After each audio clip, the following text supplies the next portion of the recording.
Hey guys, welcome back to the channel. If you're new here, welcome to the channel. This is a series where I go over popular villains in horror, and this week I want to go into one of the most creative villains in horror, Freddy Krueger. I deliberately say this one for last, as in my mind it's probably one of the most interesting villains that Hollywood's ever created, at least in recent years. So let's take a deeper look at the villain with a mouth, and the games he's been in. Freddy Krueger is the brainchild of Wes Craven, who got the idea for his powers by reading a story in the Los Angeles Times about a series of mysterious deaths. See, all the victims in the story had reoccurring nightmares and died in their sleep. Wes Craven wanted to make a character that could use the power of nightmares or dreams. He originally imagined him as a child molester because in his mind, that was the worst thing he could think of. And I can't say I disagree. This was changed to a child murderer instead, so they wouldn't be seen as exploiting the coverage of a highly publicized series of child molestation cases in California right around the time that Nightmare on Elm Street went into production. Wes Craven was also inspired by a bully from his school during his youth and a disfigured stranger that he saw when he was young. He said when he looked down, there was a man very much like Freddy walking along the sidewalk. He must have sensed someone looking at him and stopped, looking right at my face. He scared the living daylights out of me, so I jumped back into the shadows. I waited and waited to hear him walk away. Finally, I thought he must have done so and stepped back into the window. The guy was not only still looking at me, but he thrust his head forward as if to say, "Yes, I'm looking at you."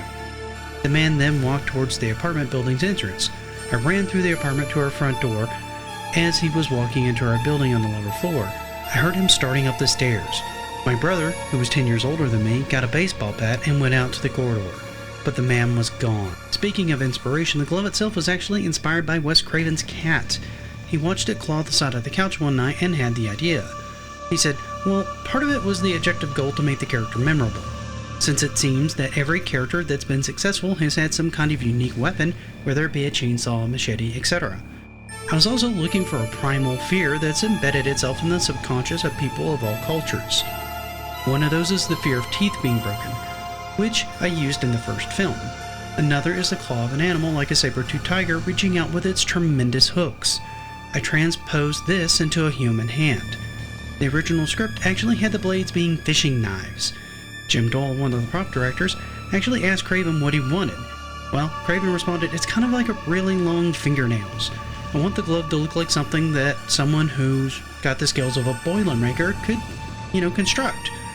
So the original glove used an oddly shaped steak knife turned upside down with another edge on it. Freddy, unlike most horror villains at this point, is a playful, wisecracking type. He's a psychopath, and very twisted, driven only by his desire to kill. He is a full-on, insatiable sadist, delighting in terrifying his targets before killing them. He'll often spend weeks twisting the dreams of his quarry before moving in for the fatal blow. Unlike most killers, he exhibits very little composure, being prone to fits of joy and rage as he chases down his prey. He is totally unresponsive to reason and deaf to pleas of mercy, a literal nightmare made flesh. With his look and personality, you could do almost anything with the character, given not only does his base form prey on primal fears, he is literally a walking, living nightmare, able to prey on any fear, which should make for a bountiful landscape for any horror title developer that they could conceive. So let's take a look at a few of the games that Freddy has actually been involved in, shall we? Unlike the Jason video I did, the first game you think of is likely really the first one, Nightmare on Elm Street for the NES. This was a game made by Rare, yeah, that Rare, and published by LGN. Yeah, not so good there. That finds you exploring Elm Street and looking for Freddy's bones so that you can burn them and put the Springfield slasher down for good. The gameplay is a side-scrolling beat-em-up that will have you going into buildings, collecting a number of bones, which will then trigger a fight with Freddy in one of his various forms. However, the combat comes with a twist. You have a sleep meter that slowly depletes over time. If the meter depletes completely, the character will then move into the dream world, where they are more vulnerable to Freddy's attacks and other monsters' attacks as well. Once in the dream world, you can pick up various different items that give you powers, like shurikens, javelins, or magical projectiles that play off the third movie, Dream Warriors. However, you can only come back out of the dream world by picking up a boombox item somewhere in that phase of the stage. However, you're not powerless to stop from going into the dream world. The sleep meter, while it depletes automatically over time, depletes slower while moving, and power-ups like coffee will actually replenish it. Funny fact is, the original concept for this game was very different. The player was originally going to control Freddy and be tasked with hunting down and killing the teenagers before they could actually gather his scattered bones. It's unclear why this was changed, but many suspect that it had to do with the backlash that the Texas Chainsaw Massacre game got by having you play the murderer with the objective of hunting down and killing hapless victims. That one was released on the Atari 2600. This is also well known to be one of the few games that worked with the 4-player tap that was available for the NES at the time. Yeah, this was 4-player co-op. As always when I do these videos, I keep finding things that I had no idea about, and this time's really no exception. Let me introduce you to Nightmare on Elm Street, the PC game. This was developed by Westwood Associates and published by Monarch Development for both DOS and the Commodore 64. This is an interesting game, trying to give you a scare even from the character select screen. See, as soon as you boot it up, it actually tells you that Joey's been captured and tasks you with picking your player.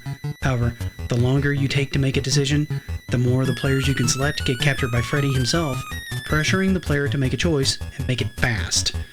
On top of just picking someone who appeals to you, each player character has various different special abilities.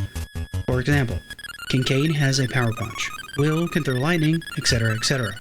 Once you enter into the game, you start on Elm Street, which is essentially an overworld that has you looking for Freddy's house.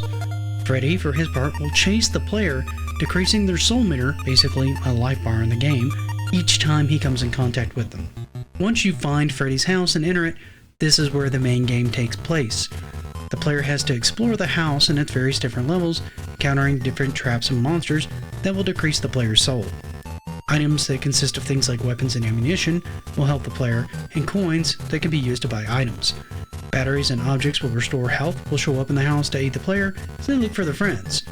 Each friend will have a floor number to the house that they were on, and their soul meter, which will be shown as well. This will slowly decrease as Freddy tortures them. The player must find a way to the floor housing each friend and save them and Joey, who was the first one kidnapped, and then finally confront Freddy and take him down for good. Only then will you have finished the game. For its time, this looks to have been a very solid PC game. A bit on the cryptic side, which was also common for older PC games at the time, but a worthy addition to this video and an interesting part of video game history. After the first 2 games were released in 1989, the Nightmare on Elm Street property would actually go dormant for, wow, 21 years almost. When it came back, it actually really wasn't what anyone expected and probably a game most people missed. Let's talk about Keep Her Awake. Well, let's just start with saying that this was a controversial game released with a tie-in of the franchise's reboot around the same time. This is essentially an interactive movie. Think modern day F&V game, where your goal is, well, keep the actress awake. It sounds innocuous enough with the basic idea of, well, keeping her from falling asleep so she doesn't fall victim to Freddy Krueger. In order to do this, you're given various different tools, such as showering, taking pills, using electronic devices, and the most controversial, self-mutilation. It was likely this and the fact that it was a browser-only game that kept this one from really catching on, as it shut down shortly after the movie's release. Freddy, like a lot of others I've covered, has made his way into various other games. One small one you may know about is Mortal Kombat. In 2015, Mortal Kombat did their now famous reboot of their franchise, catapulting the series from a niche franchise to a now fairly popular esport. In the process of doing this reboot, they started introducing guest characters, the first in the franchise's history that I'm aware of. One of the ones that dropped was our man Freddy. He became a fairly popular choice, not only because of his own notoriety, but his quick in-and-out gameplay style and mix of ranges, not to mention some rather brutal fatalities. This wouldn't be the only time Freddy showed up in a fighting game though. Terrordrome, Rise of the Boogeyman would also feature him as part of its horror-themed roster, and is still to this day the only fighter I'm aware of that's had both him and Jason in the same game at the same time. Something even NetherRealm has failed to do, even though they managed to get the license for both and put them in their franchise. Also, yes, they worked him in the Dead by Daylight as a playable villain, because of course they did. Well, that wraps this one up, and, well, this series until sometime next year. But what do you guys think of Freddy in video games? Would you like to see more of him? Are you happy enough that he hasn't been more popular? Let me know in the comments what you think of both him and this series as a whole. I'd like to take a minute to thank you for getting this far in the video and spending part of your day with me. It really means a lot to me. If I can ask you for one more favor, please leave this video a like. And if you haven't, consider subscribing. However, thank you once again. Until next time, happy gaming and happy Halloween!